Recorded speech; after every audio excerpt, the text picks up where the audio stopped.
गुरु प्रकाश जी, जो बात यहाँ पर किसान नेता कह रहे हैं, उनकी बात से भाव ये दिखाई देता है कि भरोसे की एक कमी है, यकीन नहीं कर पा रहे हैं। जो आश्वासन अब तक दिए गए हैं वो कह रहे हैं कि कागज पर लिख कर दो, अक्षरशः, तब जाकर भरोसा होगा। अब सारी बात यहां पर आकर टिकती है कि सरकार किस रणनीतिक कौशल के आधार पर कैसे और कितनी बेहतरी से इस समस्या को, इस आंदोलन को अब सुलझा सकती है। नहीं, देखिए मीनाक्षी जी, ऐसा है कि हमें तो पहले से ही अंदेशा था, और जब हमारे देश के शीर्ष नेतृत्व ने, वो चाहे रक्षा मंत्री जी हो, कृषि मंत्री हो, गृह मंत्री जी हो, सबने कहा है कि भाई आकर के बात करिए। और आपने भी मतलब ये पूछा शिवराज जी से कि भाई यदि आपका ये मांग है तो आपको बैठ करके टेबल पे रखने में क्या समस्या है। दुख इस बात का है कि विपक्ष की कुछ पार्टियां भ्रम और भ्रांति फैलाने का काम कर रहे हैं 3 मुद्दों पे।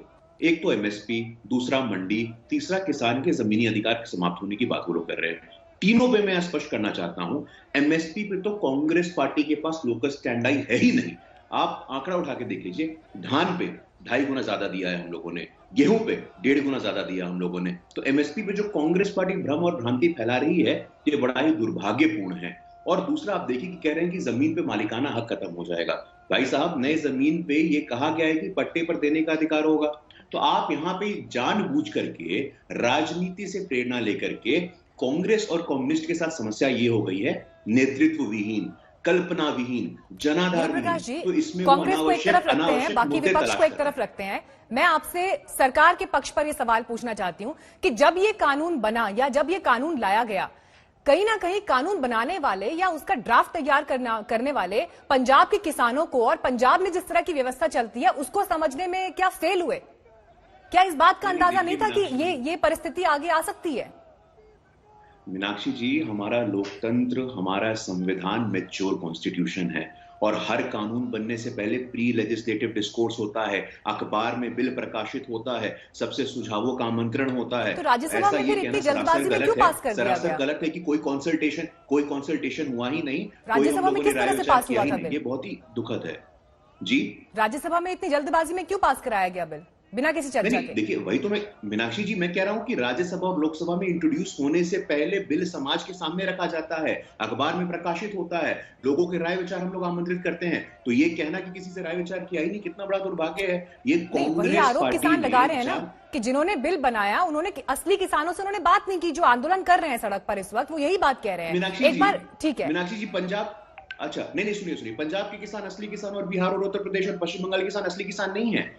कैसी बात कर रही हैं आप? क्या ये कुछ चंद हजार किसान जो हैं वो देश के 62 करोड़ किसान आप क्या कह रहे हैं? ये किसान नहीं है जो सड़क पर है? कौन है फिर? ये बताइए मुझे। नहीं, मैं आपसे पूछूं।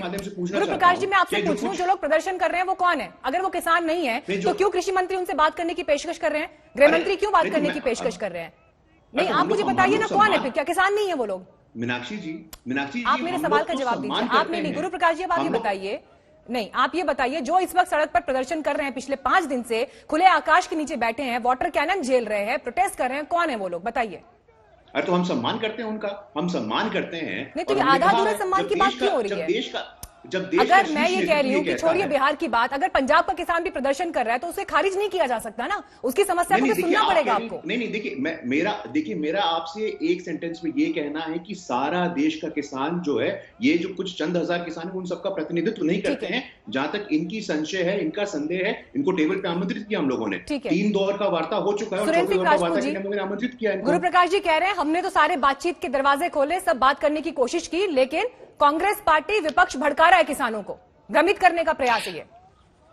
मीनाक्षी जी, एक लाइन का जवाब देता हूं कि गुरु प्रकाश जी जिम्मेवारी से बता दे किस किसान संगठन से इन्होंने बात की, और किसी किसान संगठन को तो छोड़ दीजिए, भारतीय जनता पार्टी और संघ का किसान संगठन है भारतीय किसान संघ, अगर उससे भी बात की हो तो ये बता दें। और वो भी तो बिल का विरोध कर रहा है। अगर वो समर्थन कर रहा होता तो आप मान लेते कि चलिए भाई, हम लोग विरोध कर रहे हैं, विपक्ष में हैं, और ये लोग समर्थन। भारतीय जनता पार्टी का किसान संघ जो है वो भी इस बिल के विरोध में है, संघ का किसान संघ जो है वो भी इसके विरोध में है। और मुझे सिर्फ इतना बता दें, 265 यूनियन है देश में, अगर किसी एक यूनियन से या 2 यूनियन से बात की हो, कहां किस जगह पे प्रकाशित किसान अगर इतना पढ़ा लिखा होता कि आपके अंग्रेजी के अखबारों में प्रकाशित उस बिल को वो पढ़ पाता, तो गुरु प्रकाश जी आपकी सत्ता ही नहीं रहती। आप आपको 2-3 बातें करने में लाज नहीं आती है? एक बात, किसानों को आप पंजाब, हरियाणा, उत्तर प्रदेश, राजस्थान के किसानों को आप किसान नहीं मान रहे, गुंडा कह रहे हैं। एमएल खट्टर साहब उनको गुंडा बता रहे हैं, और आज किसान यूनियनों से बात करने की जगह पर आप किसान नेताओं को नजरबंद करने के बाद कह रहे हैं कि हम बात करेंगे उनसे।